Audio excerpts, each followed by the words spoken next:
Yes, we are live. Uh, Eric, my rover is on that ngrok URL.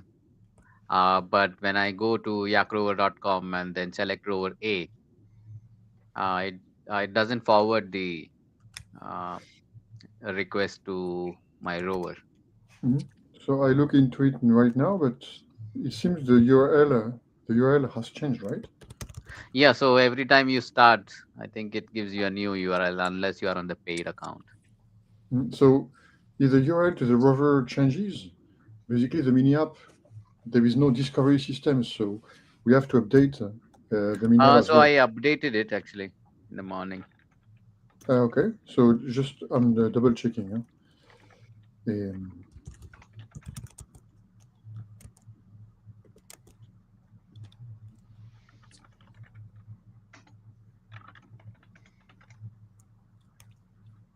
all right,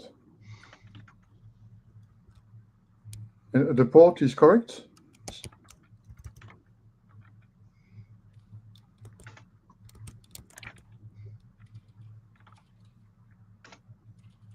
The rover is listening to port 80.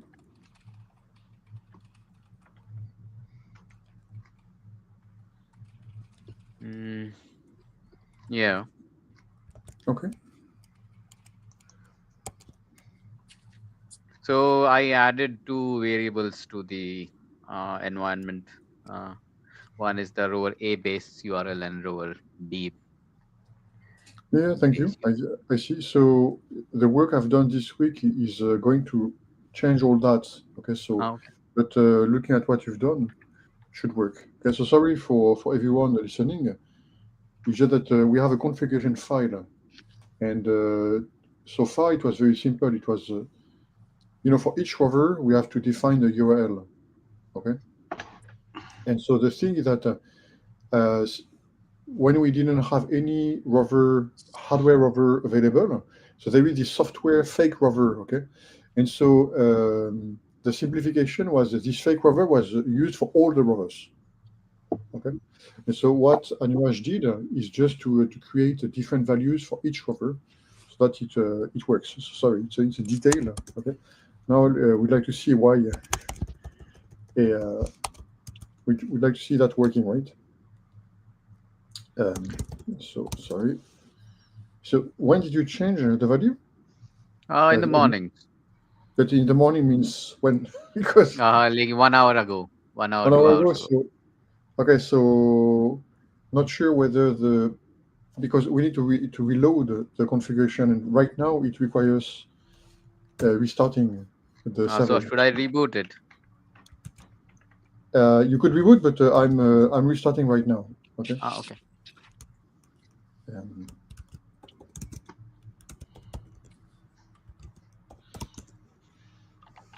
right.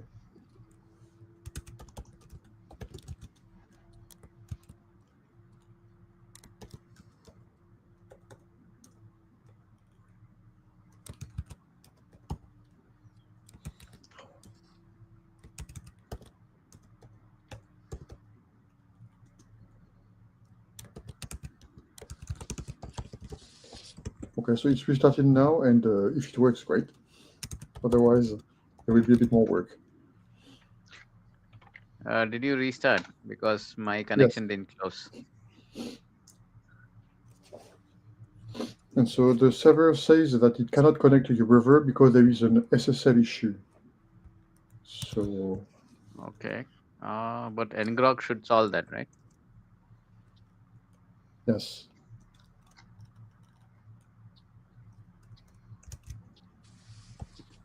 What is the SSL issue? Um, sorry, just a quick check here.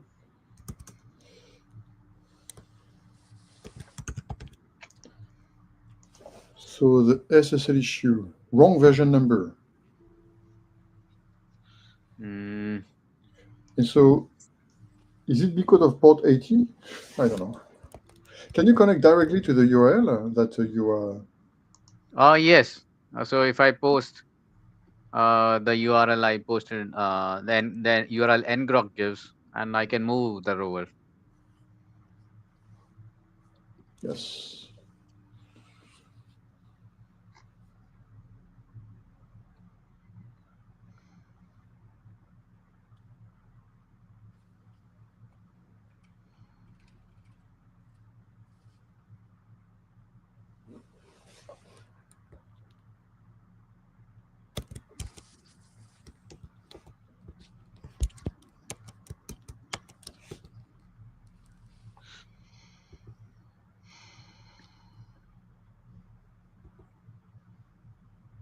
Did we have that problem like last week as well?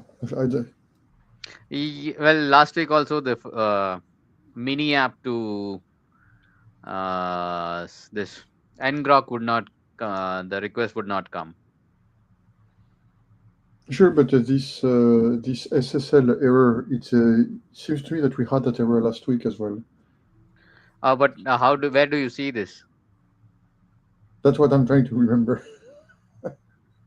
Okay. You said you're not connecting to you are connecting to port 8080. Is that right? Port 80. Port 80. But you're trying to connect to HTTPS over port 80? Which is, yes, which is the question that It- I'm trying to solve because it works in the because browser, right? generally HTTPS would be served over port 443. Yes, yes, Yeah, yes. yeah. Because I think that on file, env file, Okay, Eric, in okay. that Let's it explain. specifies 80. So sorry, it's, thank you, but that's you're answering the question actually because in the configuration file we say port 80, but we say Yeah, HTTPS at the same time. So that's why it doesn't work. yeah, yeah. Okay, so let me modify this right away. Um,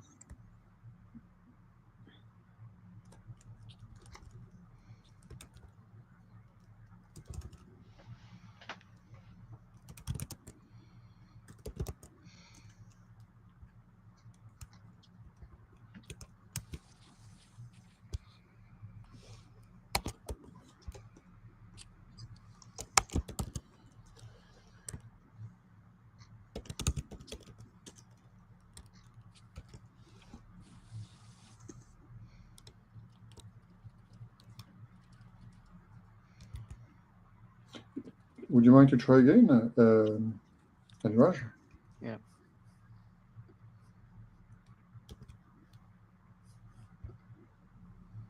Mm,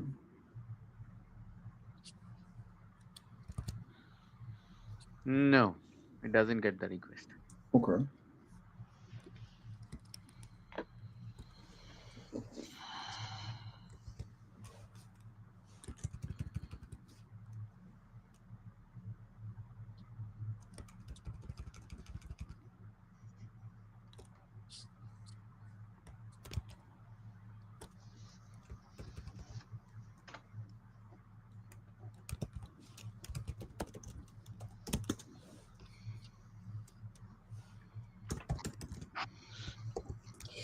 Um, is there anything we'd like to talk about as we are looking to this? Because We can talk about discovery and registration, right? Like how would someone with a rover join once they have their firmware? It should be some sort of like script they could run, or do they register manually? right.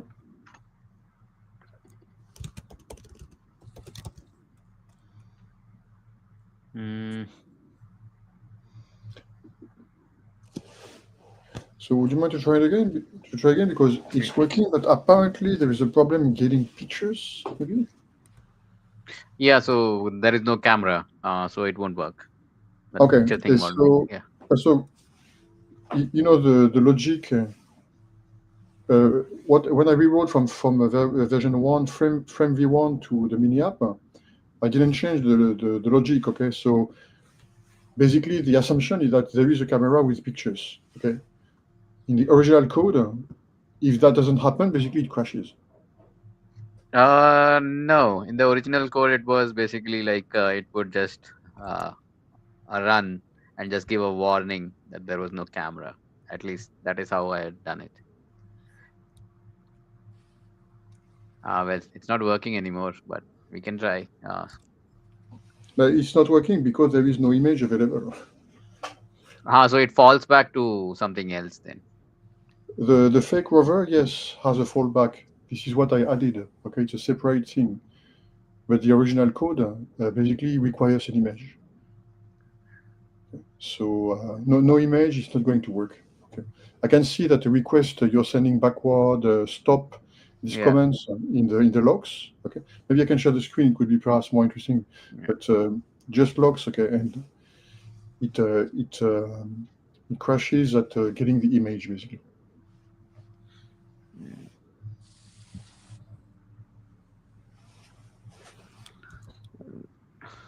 I have the camera, but I don't know. I haven't tested it for a while.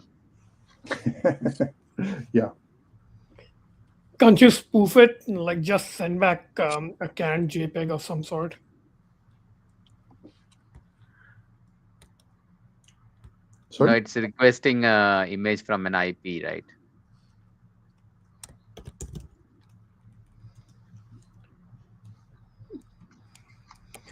So sorry, there was a question to me. I did not understand. Sorry. No, that was a question to Anuraj. If the code can Ah, be modified to just spoof the image. No, it's Something. basically it. So, well, if you ask the camera ESP cam, then yeah, it should. But like it's I don't know if it how it integrates with the mini app.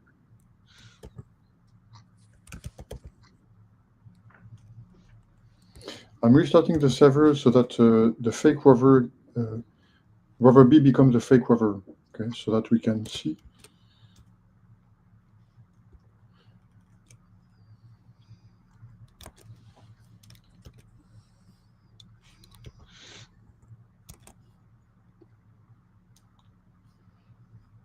Okay. Oh, sure. It is start the server. Yes. Okay, so interestingly, rover A is.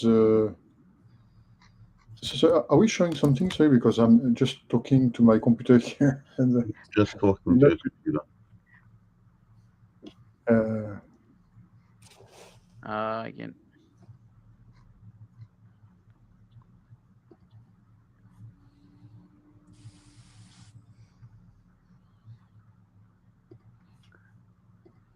So this is what we have right now. oh, you've been. Is it mine or yours? Yes, mine. This is yours. Okay, so here we have rover A and B. If I click to B, it should be apparently it's Aniraj rover. Okay. I know. That's wait a second. What? Okay. So the image we can see, and sorry, the format is strange. Okay, is the fake rover is basically just a software piece. Okay, that returns a fake image inside which we print the current time. Okay, and so it allows just to check that the application works fine end to end. Okay, assuming that we get images. And so here you see it's working when we have in this mode, the session lasts for 30 seconds. Okay, we can configure that. And when the session is finished, we come back to the main picture. But one of the two should have been Aniraj rover. So maybe I've made a mistake. I'm sorry. Can we disable that camera request so that it moves forward? Yes, yeah, I can do Maybe that. just comment it out so that it's not calling the Mhm. camera endpoints at all. Yes.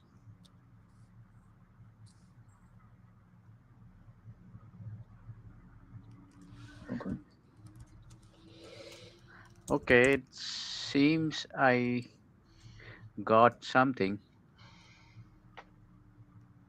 Uh,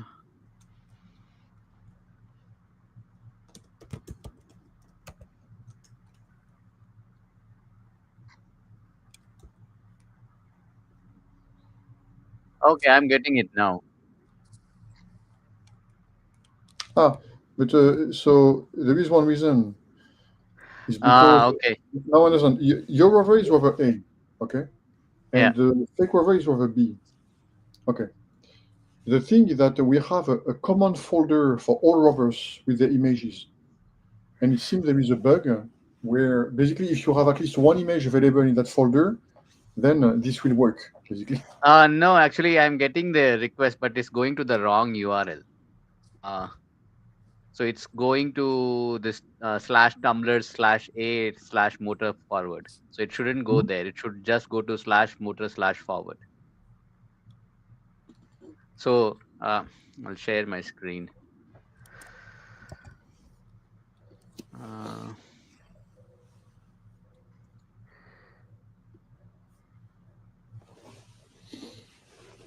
where did it go?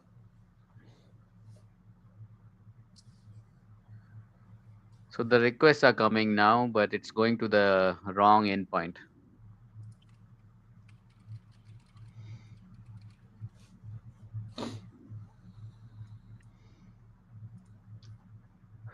You see the terminal.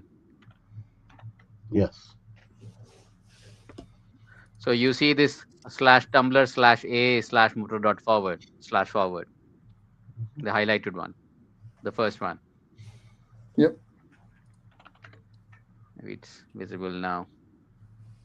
So the slash tumblr slash a should not be there. And then it will work. It should be something like this. Slash motor slash forward. Then it will work. Sure.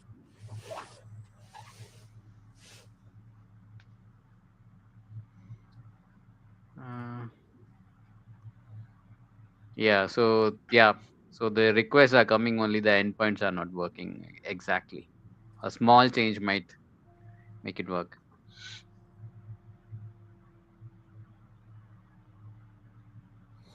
So the thing that it's so I don't know after the modification this week, okay, but the thing that there is one URL per rover. So slash motor slash back doesn't tell what rover it is, right? Uh, how was it? Like we have tested it with two rovers in frames v1. In the frames v1 logic, there was some splitting happening at some point. So it Oh, okay. used to come and then it would basically while forwarding it to the rover, it would remove those uh, identification and parts and then just forward it there. That one. So because in Bangkok, Venkat and I had been running the rovers with the same server, so it has worked. But yeah, I think we can maybe not debug it now. Right, So but it was working also when we did the port to mini app basically. Okay. yeah, Now is yeah, quite a few changes have piled since the last time we used it. But anyway, yes, yeah, apparently there is a problem to look into. Okay.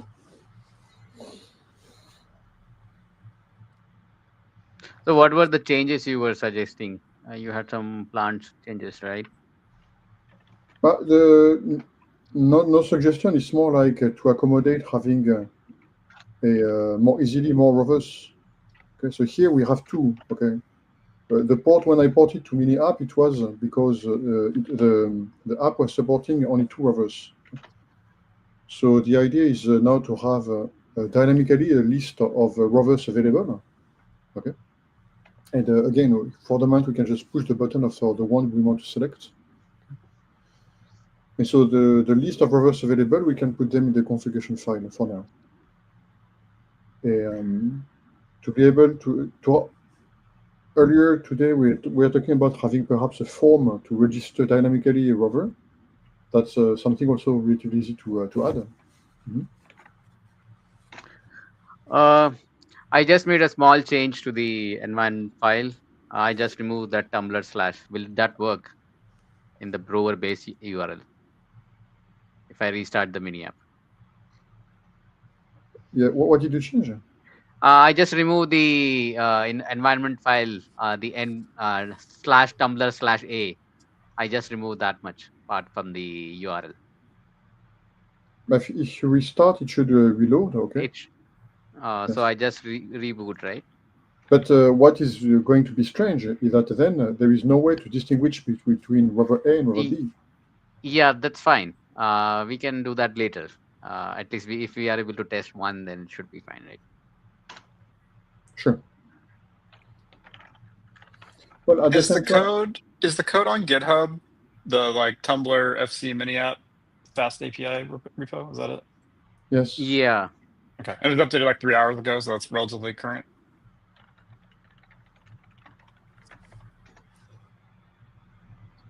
So once again, I was just saying, it looked like it was updated 3 hours ago, so it must be pretty current. oh yes, that's what we've done last week. But we could not merge. I didn't have the permissions to merge, okay? So I did that today.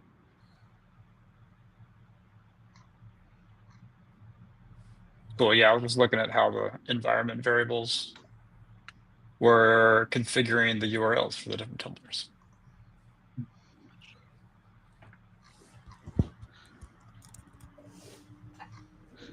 But that's legacy code from the very first version of this repository. Okay. It seems to me that it's not so interesting to look into that code. Okay, more into what's coming, okay, based on what we want, because there are a lot of duplications in the current code that can be removed to make it easier to read, for example. Okay. Okay, let's try now.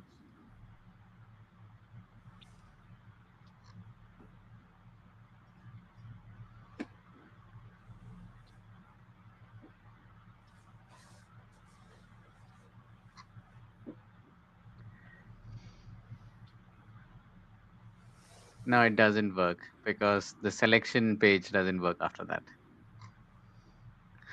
So it will require some proper debugging to have the correct endpoints. Oh well.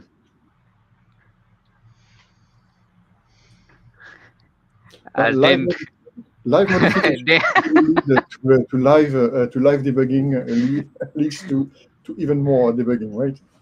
Yeah.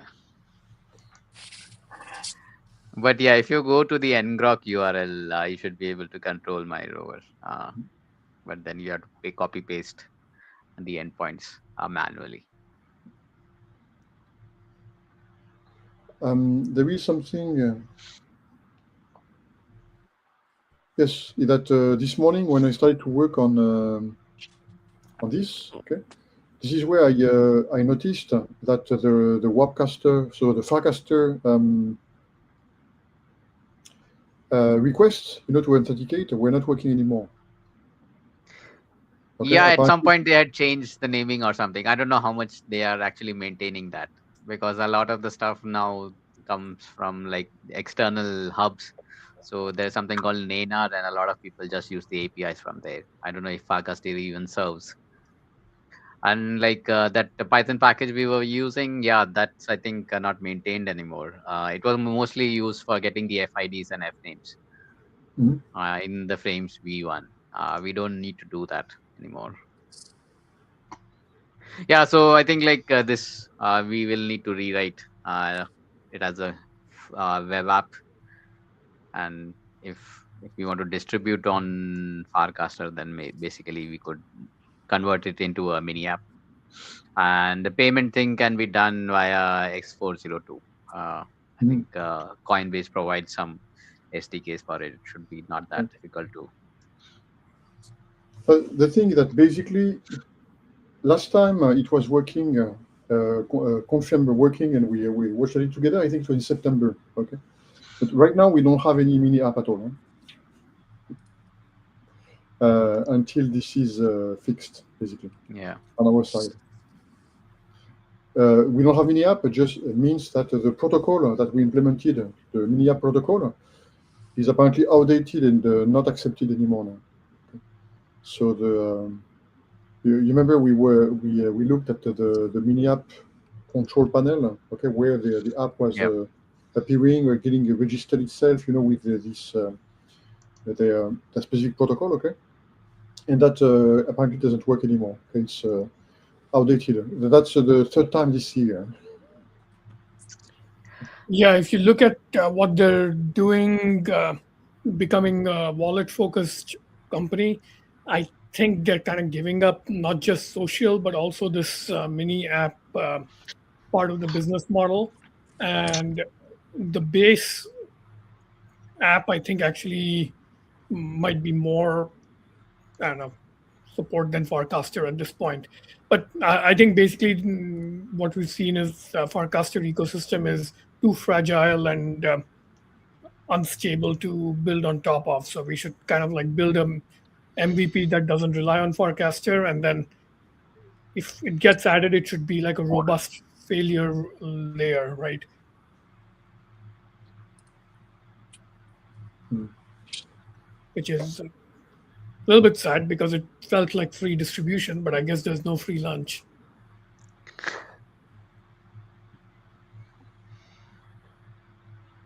So our server, okay, I'm not sure we can call it mini app, okay. If it can connect, it will connect. If it can't, it will just ignore, and then it's not a Farcaster mini app, and just runs as a plain web server. Okay? Um, so that's the situation today. So is there a sense of preference or priorities on getting back on such kind of network? Because it's there were some DevCon targets as well, right? You are muted, Venkat. I mean, the forecaster as distribution was always kind of like a optional extra type of feature. If we just have a basic functional teleoperation interface for controlling multiple rovers, you can just tweet that, share that on any social medium with like just human distribution. That should be enough to make it popular. And if you want to like pursue the cryptobotics thread, then I think it's best to do that in almost a bare metal way. So that would mean like the web app itself should have a wallet login flow and do it directly. And I haven't looked at this 402 thing that Nuraj has looked at, but yeah, whatever we should try and rely on like the very basic protocols and not on a company like Farcaster or even Base. Like Base is more reliable because it's backed by Coinbase, so it's a bigger company with more funds, but it's still kind of an unreliable counterparty.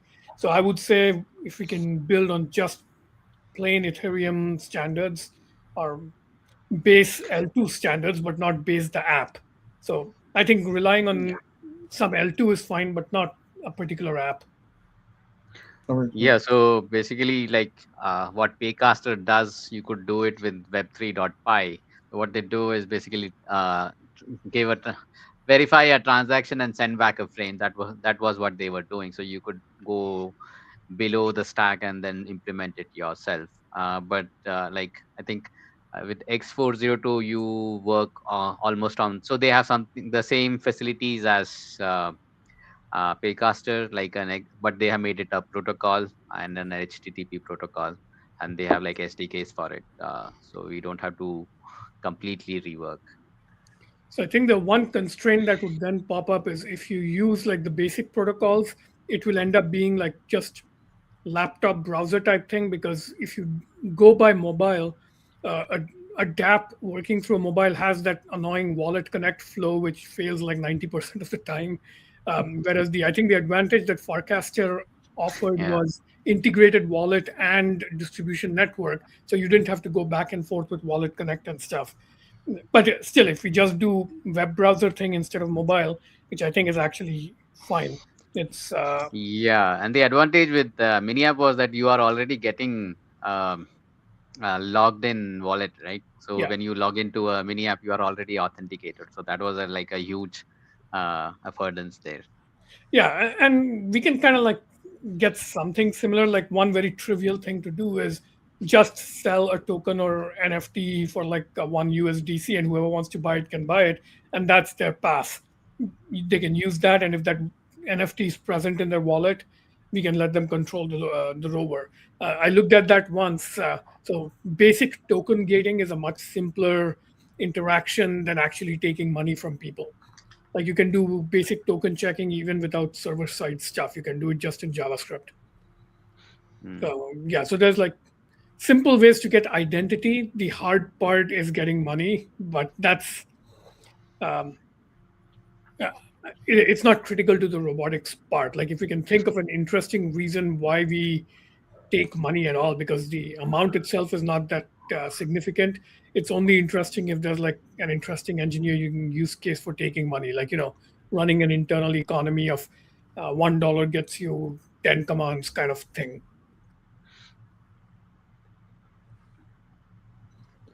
But yeah, for now, I think we should just do a basic web app with a private URL. All of us can play with it and test it. When it's ready, we share it with other people with no payment and no authentication. But eventually, we start to add that back in some way. Have you checked this Earth rover? Um, Yes, The one you I showed us. looked at that recently. Didn't we see that in one of the recent? yeah, so basically they also have like a web app where you can share your rover. So what we want to do, so you log in and then you get a test drive. So but it's all I think managed via some Discord thing. Yeah.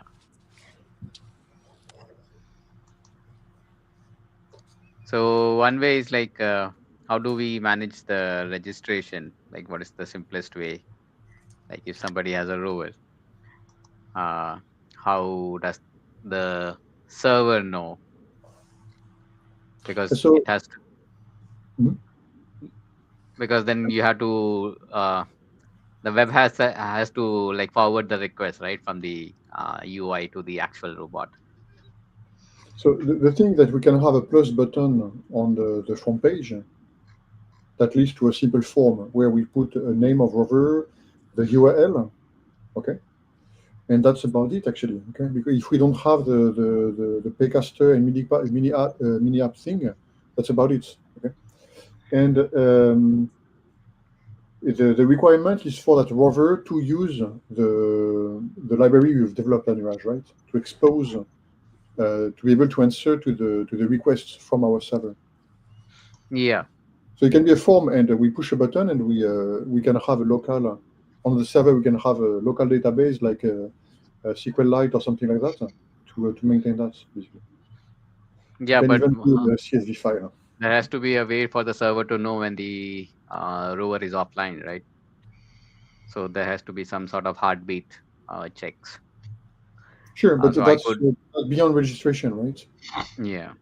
Yes. If there is, if the library that you've developed, that you install on the rover, okay, if that library can have an extra endpoint um, for the heartbeat, yeah, we can do that. Can do that too.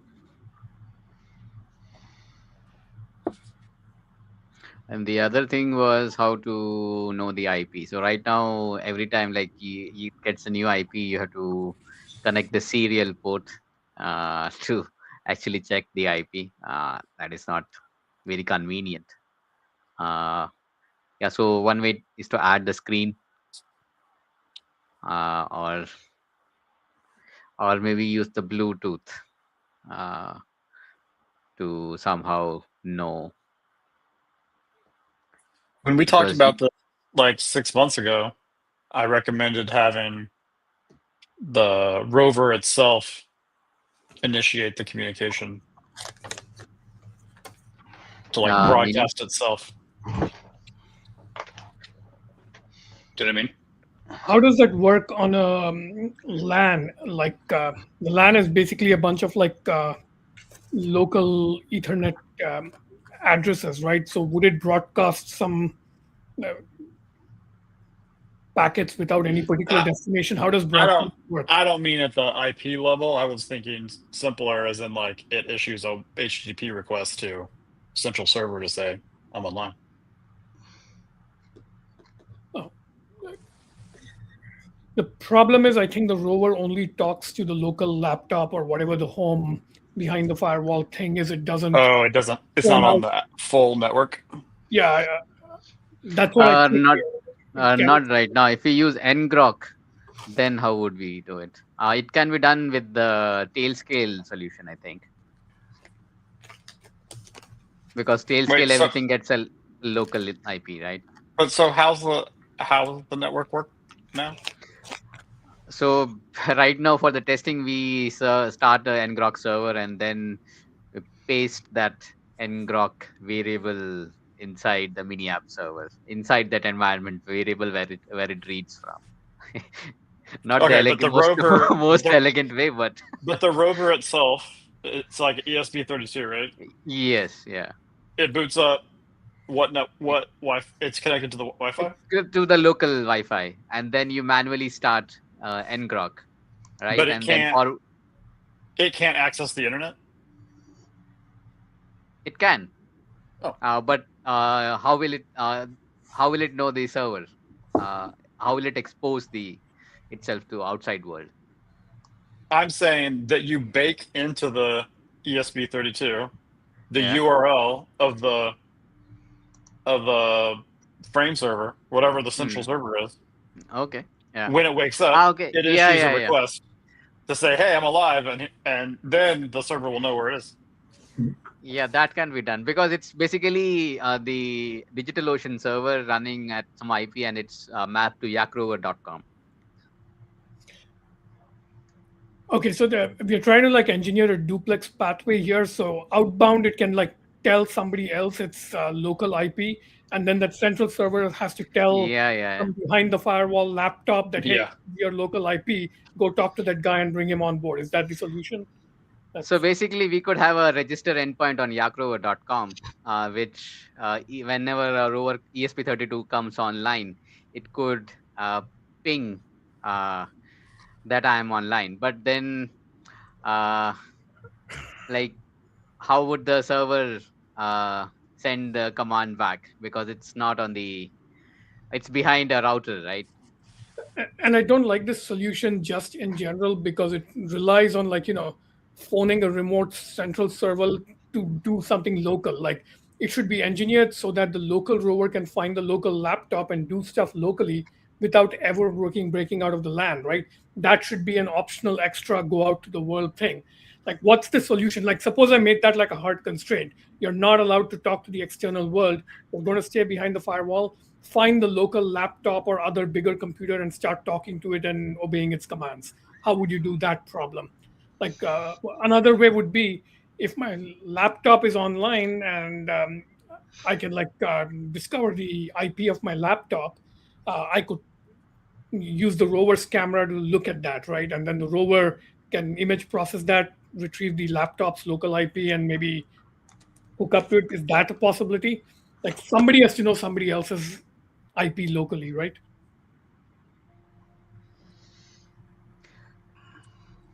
I think the more elegant solution is to get rid of the laptop. Yeah, but he wants to have the option of connecting with his laptop. What if we had the laptop also connecting to the remote server, so they can find each other far, far away? Let's assume internet is down. Can I still play with my rover at home?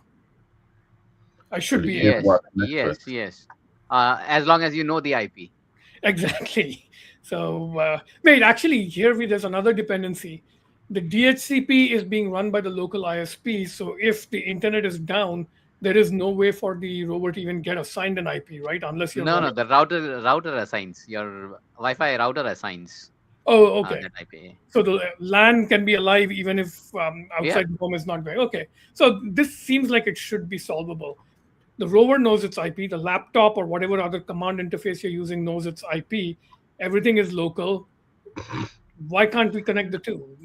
No, because like the yakrover.com doesn't know the ngrok IP. That is how we are No, exposing. I'm saying forget YaRG Rover or ngrok or anything like that. Like just completely locally. My laptop can scan and discover the printer and say, here are available printers, pick one, print to it. Why some sort of like local network scanning way to discover local So robots? you will, if you do ARP scans on your network, you will see the IP, but it won't know if it's a ESP32.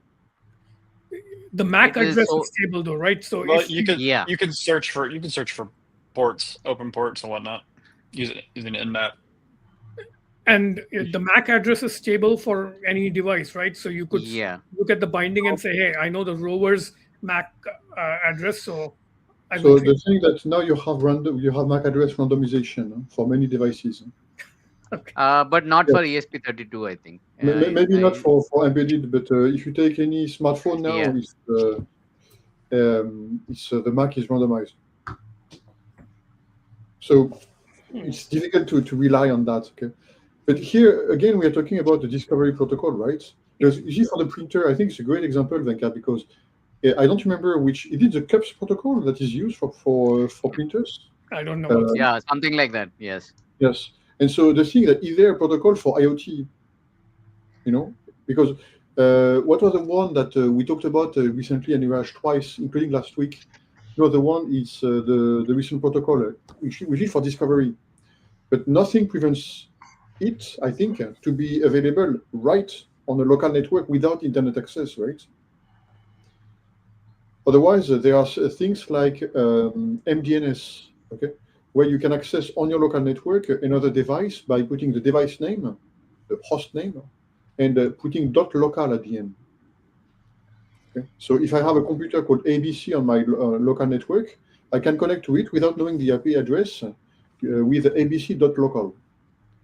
So it's assuming that all the machines know the MDNS protocol, but most of them do now. Okay. Is there something simpler, like going back to what Rhett was suggesting? If this, I don't know what this ARP thing is, but assuming it gives you a list of like local IP addresses with MAC addresses that may or may not be randomized, at least you have a set of local IPs. And for a small home network, chances are there's not going to be more than 20 devices on it. Like if it's a huge network, there might be thousands, but 20 is reasonable. You can just go ask each of it according to some pre-agreed convention of like, ping this port and say, are you a rover? And if it answers, yes, I'm a rover, you've got a hit. At most, you have to ask 20 times, and one of them is going to turn out to be the rover, right? Mhm. Is this extremely dumb thing doable? Yeah, that is possible. I mean, it's so doable. You could even implement the printer protocol on the ESP32 and use that broadcast to get just a list of printers and rovers on your network. That would be nice. Mhm. Yeah, I think that's worth doing because it feels like this is actually kind of subsumption architecture, but for device discovery, right? Like Eric, you like subsumption architecture, and one of the principles is the lowest level supersedes the next higher level and next higher level and so forth, right? So it's very graceful degradation. The top 5 levels fail, the bottom 4 levels will still have like a dumber device, right? So in this case, it's like it's going to be looking for some local command computer to give it commands. And if that works, then it'll try the next step of like phoning yakrover.com. If that works, it'll try to start the mini app server and talk to people on Farcaster. So this seems like the natural way to proceed, right? And again, with as dumb protocol as possible. So I like the idea of like printers and robots being part of the same discovery protocol. I also like the generality of Red's idea, although it's a bit brute force.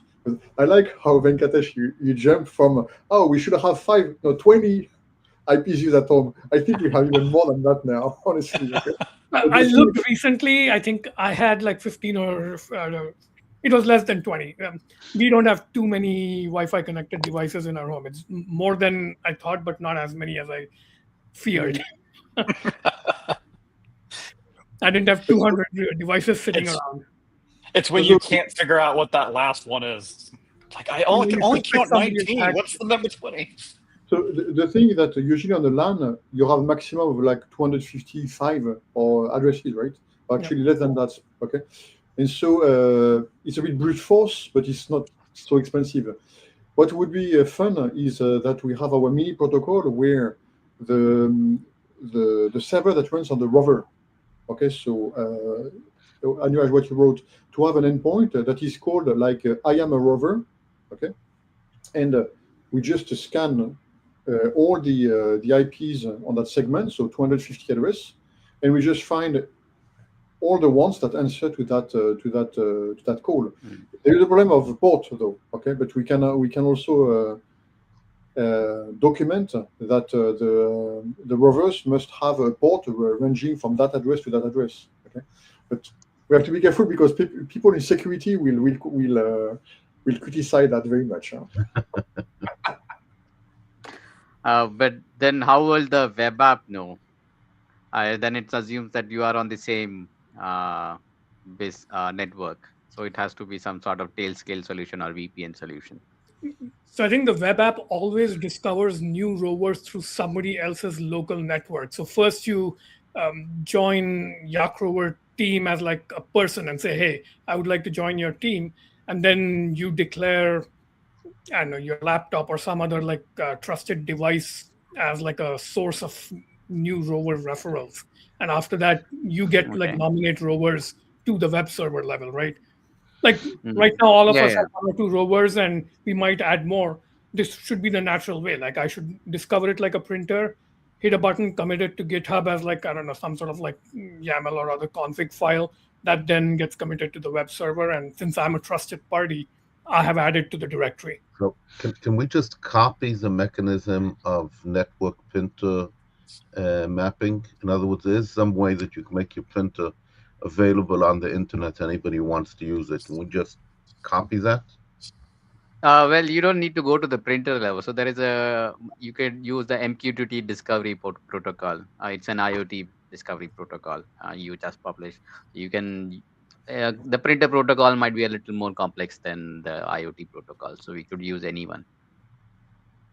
I'm just saying, take an existing protocol that works, and so MQTT is also used in Home Assistant networks.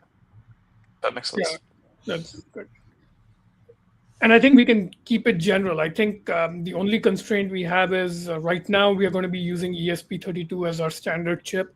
So it should be like, hey, I'm an ESP32 powered device. I'm a robot. It can even be natural language because eventually we'll be putting like, AI powered middleware. So we shouldn't like even go down the road of defining precise vocabularies for like declaring what you can do. It should just be like, hey, I'm a new artistic prototype robot that uses ESP32s, but I have 15 legs and I don't know, a Nerf gun or something. So it should be able to declare completely arbitrary capabilities. And the right way to do this, I think, is natural language self-descriptions that then get integrated into like VLA type command architecture. So some of the Twitter stuff I was posting in the thread, it looks like VLA, so that's vision language action models.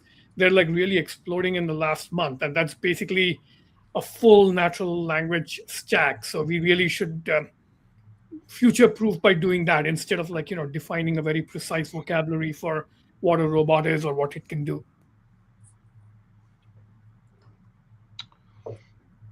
One of the advantages of having a predefined protocol is that it doesn't get co-opted. If you use natural language, you could have like what you have in dating apps, which have their own language, and you can't believe anything anybody says, and so on.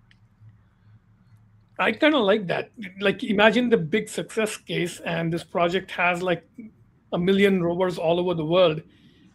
I mean, people are unreliable, so they're going to build rovers that are unreliable. Some will be like threat actors, some will be like fun art projects, some will be really robust, some will like fail half the time. So you kind of want to prepare for a messy world, I think.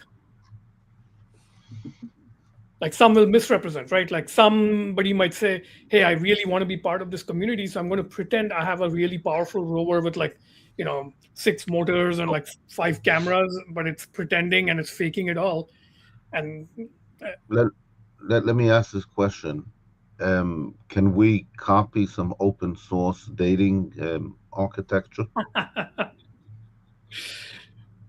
Is there such a thing? I thought all dating apps were vertical proprietary thing. There might be. I'm sure that exists. Couchsurfing was that for not dating, but it was like before Airbnb. There was this thing called couchsurfing, which was people would just offer their couches for free. But there Okay. was a centralized team. Yeah. I'm gonna put a link. There's definitely an open source dating software.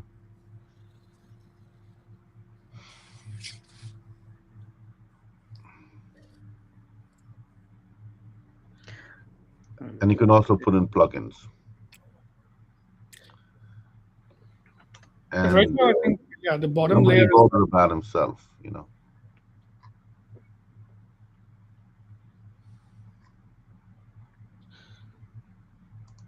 Let me see if I can try to implement this MQTT discovery protocol on the rover. So, but then we'll still need a local computer or RPI as well. And I think that you will need until we add the big brain RPI to the rover, right? At that point, we can like do without the local one, but you still need, I think, some way for people to locally command and control the rover, unless it's fully autonomous. Like you shouldn't always have to go to the web app. If I just want to make a rover that does household chores, and I don't want to expose it to the world, I should still have a way to command it, right? Why do you feel that way? Why do you feel that you have to have local control and it can't always go through a remote location? Partly to make it resistant to internet outages is one big one. Another is there's just a lot of like good robotic application ideas that you would want to just keep private, right? You don't want to expose it to the world at all. I don't know what you mean by exposed. I would say if the discovery and command and control loop goes through DigitalOcean server, that's way outside my security perimeter. I would say the local router should establish the security perimeter, and there should be like a meaningful activity there. And the default should be it stays in unless it's let out, not the default being it's outside unless you do something to keep it in. Mm-hmm. It's also two levels of decentralization, right? Yeah. I mean, if we depend, right now we depend on the yakrover.com domain. So we depend on the internet. While if the rover is just next to the computer on the same network, let's say an ideal decentralization would say, okay, it's there, so why can't I connect, basically, if internet is down? So ESP32 by default provides this MDNS as a component. Mm-hmm. So I think like that is the. But MDNS is also dependent on your local network infrastructure, right, to support. Yes. But that's at minimum and necessary, right? How else you need a router doing at least local housekeeping? No, I mean like the router may or may not actually support that. Like I think it's a thing you have to have turned on or not. I think. I think now it's universally on. I don't know, but the MDNS, if I remember well, is purely software, right? I mean, it's two machines can connect over any kind of network, assuming they have the MDNS implementation. Okay, so it's a protocol that they do transparently, basically. Okay. Yes. So it should work even if the router doesn't support it. I mean, I'm not completely sure, but I don't think there is anything to support at the router level, basically. Okay? It's really inside the operating system, whether the library is available or not. Okay? However, we still need to know, for example, the name of the ESP32. Okay, or it should be configured, but it's not like it will automatically discover it, basically. Okay, we still need to have a name, right? Okay. But I like what you shared, Rhett, on the MQTT protocol because MQTT, so it's a protocol that is typically used for IoT devices and so on. And I wonder whether there is a discovery service or something that facilitates discovery. But the link that you shared, Rhett, has something interesting that there is MQTT over TCP, okay? And what's interesting is that there are default ports, okay? So that can simplify discovery because we know that on our local network there is a bunch of IP addresses. Okay, but we can make the requirement that any rover that wants to join this this app, okay, need to have, for example, the default MQTT protocol enabled. Then we can do the discovery because we know the port is the default one. Okay? Adopting such kind of standard could help could simplify the problem. Okay? It's not full discovery though. Let me ask a question that might actually generalize the pattern even better. I already have 2 full rovers and I have like a partial third one and the 4th Galaxy rover. So my house already has like 4 half complete rovers. Ideally, even my laptop shouldn't be necessary for like local fun, right? If all 4 rovers are turned on and have been assigned IP addresses and have cameras pointing at each other, if one rover sees another, like if it's humans, I could just walk up and say, "Hey, I'm Venkat. Nice to meet you." We shake hands and we start talking, right? It's awkward, but it's doable. Humans do this. So if you have 2 rovers running around and they see each other in each other's cameras, is there some like quick way for one rover to realize that, hey, there's another entity here that I can probably do some interesting coordination with? Let me try to find them on the network, then connect, and then you can do like, swarming and formations and things like that. So here's a bootstrap way to do that. Visually on each rover, you put a little sticker with a number or something. I don't know, it's MAC address or some other stable identifier. Use the camera to identify and then look for it on the network, connect, and then you do like local peering.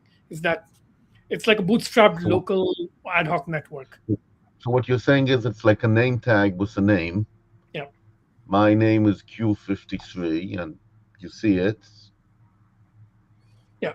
And you talk through the network. Yes, and so long as you have some stable mapping between what you display on your name badge and like a hard-coded global variable in your ESP's, firmware or whatever, you should be able to connect the dots, right? Like even if you have like randomized MAC addresses or whatever else is going on, I know that my name badge says Venkat, and if somebody in audio says Venkat, I can connect the dots that the audio phoneme connects to my visual thing, right? That's effectively the same process going on. It doesn't rely on what type of hat I'm wearing in a particular day. I was just reading about MDNS, and it does actually sound like it would work pretty well for this sort of thing as long as you're on the same subnet. Yes. It is all of this doing is broadcasting out a packet on port 5353, and whoever answers. So you just we'd have to add to the ESP32 a MDNS implementation, and then it could answer. If I remember well, MDNS is based on an older protocol from Apple called Bonjour. Okay. And so BatLogger uses it. Yeah, and so I think when Apple was still doing printers, okay, it was in the 90s, right, or something like that. Okay. They had that protocol to be able to discover on local network automatically. Okay, but still, I wonder whether there is not something about knowing the name. No, and it's not like it's a really automatic discovery. Yeah, you still have to have the name, I think. Well, devices can declare their name if asked, right? Like you don't have to know my name; you can ask me. So what happens? You scan through the ARP list. You have a bunch of static IPs. You query each of them, and no answer means it doesn't understand the language you're asking its name in. If it answers to a name, then you can I'm not sure why this is a roadblock. Yeah, that is like one way to do it. Yes, you just maybe in one subnet what you have like 256 devices. Yeah, that's like a minute in a for loop, right? At most, like it either very quickly answers or it doesn't. And I think I like the idea of local Wi-Fi better than things like Bluetooth or NFC that rely too much on like actual physical proximity, because it's just more flexible. And some of us obviously have homes that are big enough that you can't get Bluetooth from one edge to the other. Yeah, I think this is an interesting problem because then something like a laptop local host web server for controlling things just becomes another instance of a node in the network. It just happens to be a very dumb rover that can't move or do anything. All it can do is like give orders to other rovers. Right? So we can actually make this completely symmetric. So maybe the laptop should also run whatever the rover runs, and it becomes like a symmetric discovery process. The laptop just happens to have some additional features like it has a screen and a keyboard. It can pop up a web page with like forward, backward, turn type commands, and it can bootstrap other devices onto the global internet.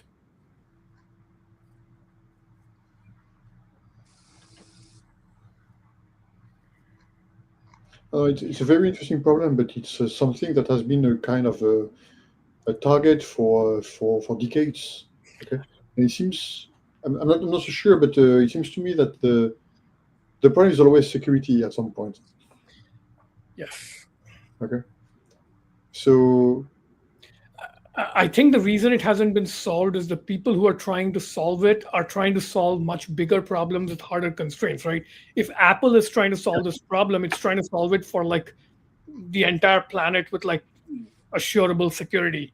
We are just trying to solve it for a single local network, at least initially. Oh, yeah, but transparently solve it, because we also want that. Okay, if YaRGrover.com is accessible, to be able to use that as well, right? Yes. Smoothly. Okay. Yeah. So then we need extra logic to switch between. Okay, I'm trying to connect to a local rover available here. So then I do a direct link, and a mode where okay, we are trying to connect to a rover that is available but is not local, and so go through YaRGrover.com basically, right? Yes. And that's where other things like Tailscale and stuff comes up. And there I think devices can be as risk-taking as their capabilities allow, right? So if you are running a rover with an RPi that's actually connected to the internet, it can try to do more ambitious things. For Tailscale, can it run directly on the ESP or No. They have bindings for it, but I don't know if somebody else. So they have like a Go library, but I think like page. It looked very difficult. Yeah, Mhm. but I think you can run page kite on ESP32. Yeah. Because so they have an embedded library specifically for small devices. But can those libraries work on the LAN? What do you I mean mean, on can you LAN? for example, a Tailscale or a Kite network on a LAN? It doesn't really make sense, okay? But this is perhaps the question is to have this smoothness that if we can't get the internet, it's still working. I don't know about this.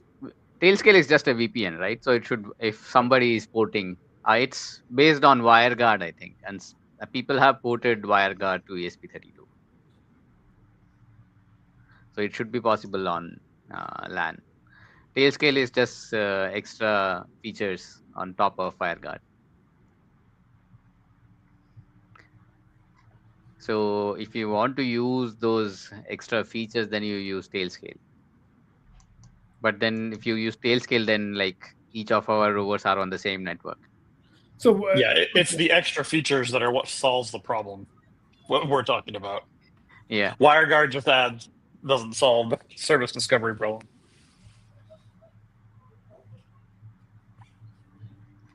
And so if those features depend on the internet, then it doesn't address the problem either, right? Right. So I think there's a future speculation question here. Do we believe that as these low-level, cheapest scale embedded processors like ESP class with like low power and stuff, will they ever become powerful enough to basically be independent devices on the internet, or will they always go through like slightly more powerful devices to go to the internet? Like, can they run extremely stripped down Linux and TCP/IP stack and the Tailscale? So it has a TCP/IP stack. It's called like, yeah. So embed T there is embed TLS which you could basically use it, but then it's a lot of work, right? But I'm asking a future-oriented question. Like 10 years from now, if you extrapolate the trajectory of ESP32 class devices, do you see them becoming powerful enough, or do you see them So actually going the other direction where people lower the power and cost so much that like they remain? I mean, you could simply just add more compute. yeah. So basically, like, what do you? Uh, so there is only already 1 gigahertz microcontroller from NXP32 or STM32, right? Like there are like class of devices which are almost as powerful as like small desktop, but they call it microcontrollers because of the features. So yeah, it's possible to basically run the entire IP stack on it.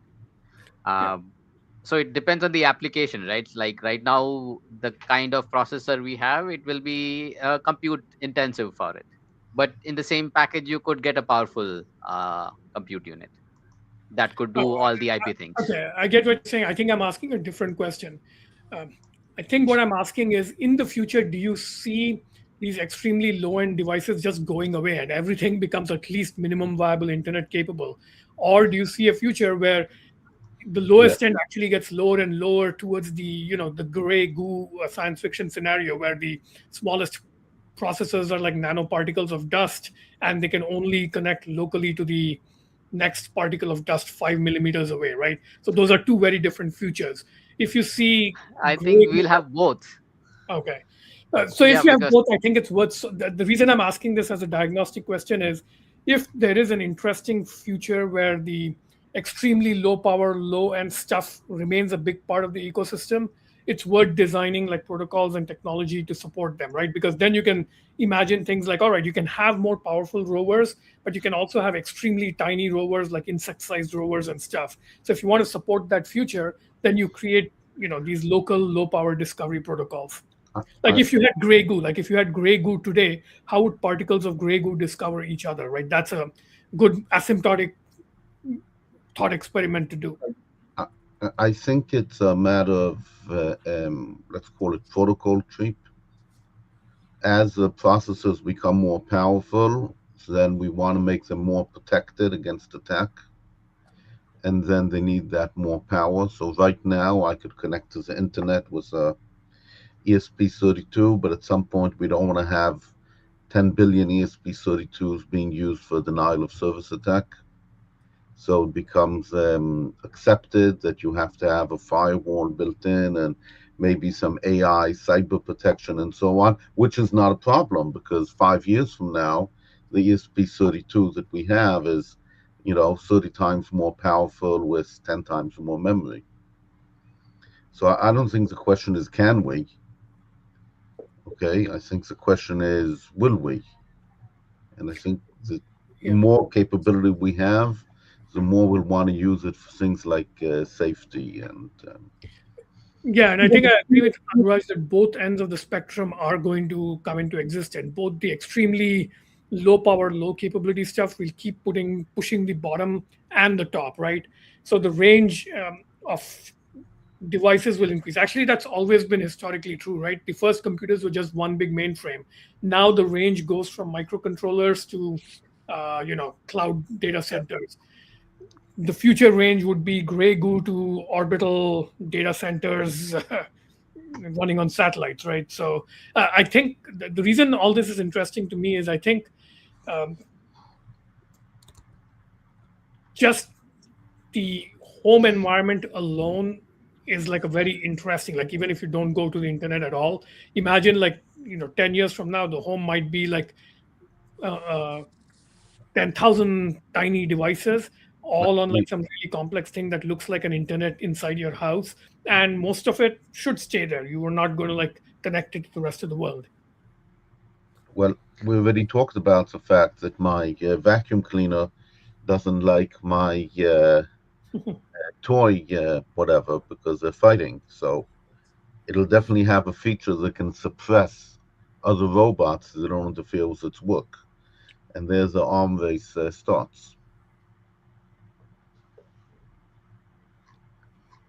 But yeah, I think this problem is worth solving. Like, just how do you discover how do you start talking to the rover that you can see right in front of you with the device that you can, as a human, interact with? So I think that's a worthwhile problem to solve right now. What about IPv6? I know you really use them, so I'm not sure, but now most devices are IPv6 ready, right? If I'm not mistaken, it's a unique address, right? Yep. I did a project in college on mobile IPv6 networks. This was the dream that in the future everyone would have like a computer they carry around with them connected to some worldwide network. And you obviously would want to be able to receive your email on it. So you would need an IP address that was constant on your device that you were carrying with you. And as you traveled the world, you negotiate with all the routers to get your IP address routed correctly across the earth. It was a dream that didn't quite happen. But there's a protocol for it, and there's software that you can run if you really wanted to. Yeah. I'm not sure where P6 is going, but that sounds scary. That okay, we know where you are. Well, how are you going to send me an email if you don't know where my computer is?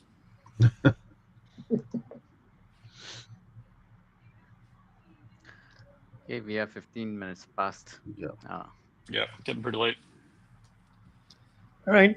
Are we meeting next week? It's Christmas Eve. Maybe not. Not for me. Christmas Day. So let's drop next week. The week after, I'm happy to join if everybody's up for it. That would be January 2nd? No, 1st. December 21st, I think. Yeah. Whatever. It's the time to be drunk.